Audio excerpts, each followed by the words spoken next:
Selamat datang di SCOCI, Social Research Center, Sorek. Pada kesempatan ini kita akan membincangkan sesuatu yang barangkali disebut tidak nyaman atau kegalauan. Kita sering menganggap universitas sebagai sanggar agung ilmu pengetahuan. Tempat di mana kebenaran dicari dan kecerdasan dirayakan. Namun apa jadinya jika institusi yang kita agungkan ini justru menjadi lokasi dalam tanda kutip pembunuhan massal. Tentu bukan pembunuhan fisik, melainkan pembunuhan sistem pengetahuan. Sebuah fenomena yang oleh sosiolog Santos disebut sebagai epistemicida. Di Indonesia misalnya, perguruan tinggi itu berdiri di atas paradok yang sungguh menyakitkan. Kenapa begitu? Di satu sisi, ia berjanji dan punya misi mencerdaskan kehidupan bangsa. Namun, di sisi yang lain, ia seringkali bertindak sebagai instrumen invasi budaya. Ini istilah yang seringkali disebut oleh Paulo Freire, yang kemudian memberangus cara-cara lokal di dalam memahami dunia demi menyembah satu kiblat tunggal, positivisme barat. Kita akan membedah bagaimana kampus kita secara sadar atau tidak sedang merayakan apa yang disebut dengan oleh Santos itu sebagai akhir dari imperium kognitif. Dengan cara yang salah, menjadi kaki tangan atau antek-antek di dalam penghancuran kekayaan intelektual Nusantara. Kita harus jujur, kurikulum kita adalah warisan kolonial yang belum sepenuhnya dilakukan dekolonisasi.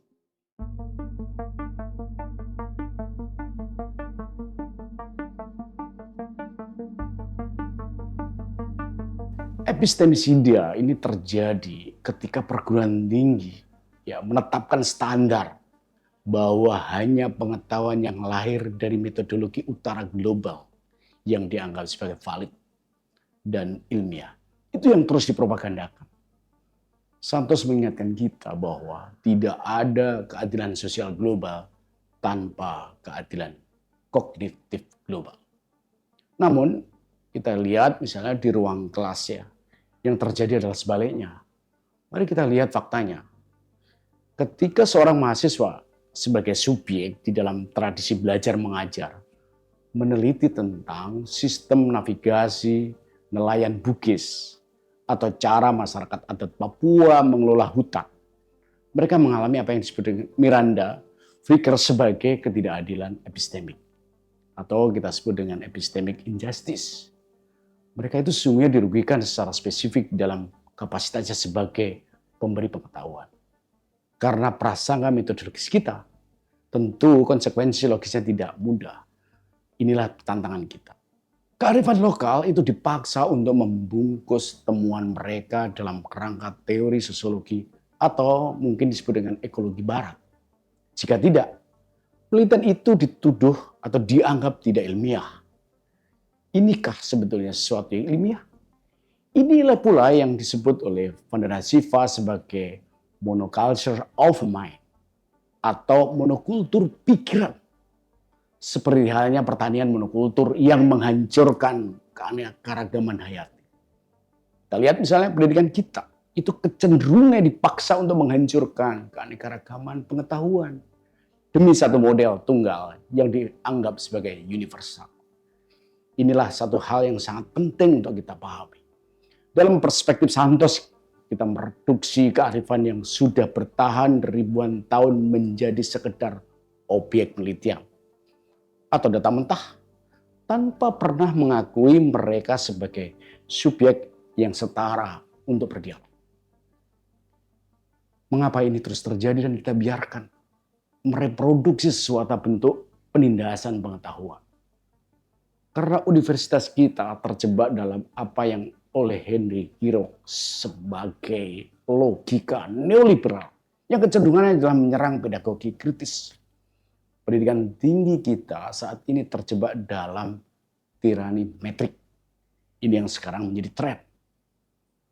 Semata demi mengejar peringkat world class university. Dosen dan peneliti kita dipaksa melakukan apa yang disebut dengan estafet publikasi. Di jurnal Misalnya disebut dengan bereputasi internasional.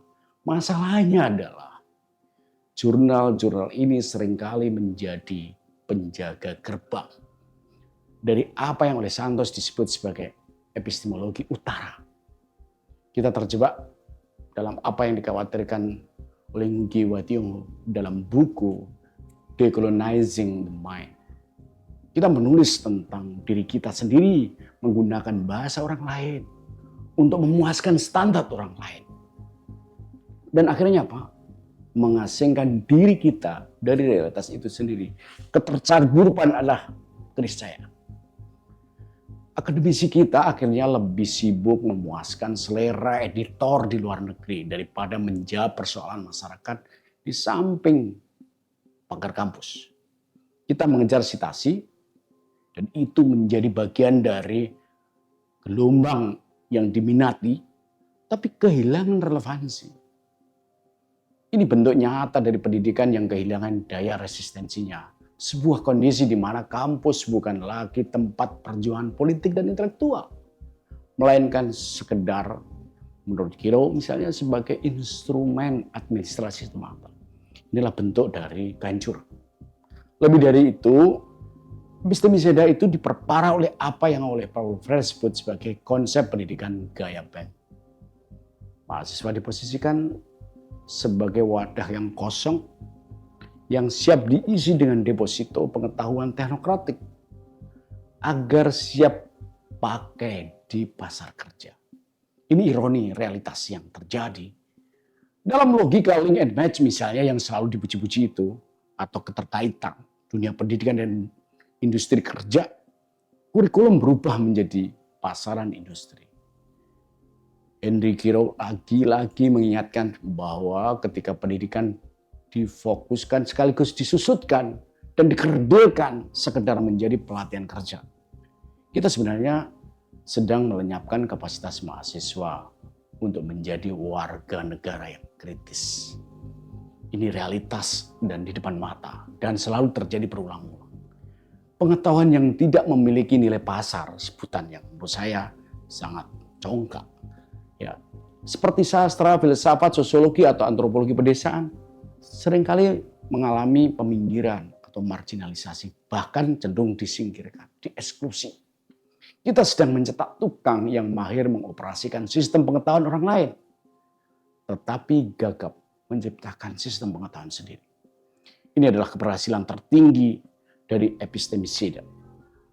Ketika kaum tertindas tidak lagi memiliki alat intelektual untuk menamai penderitaan mereka. Lantas, apakah masih ada harapan? Menggugat epistemicida bukan berarti kita harus anti barat. Ingat itu. Sebaliknya, ini adalah panggilan untuk menciptakan, meminjam istilah Santos, ecology of knowledge atau ekologi pengetahuan.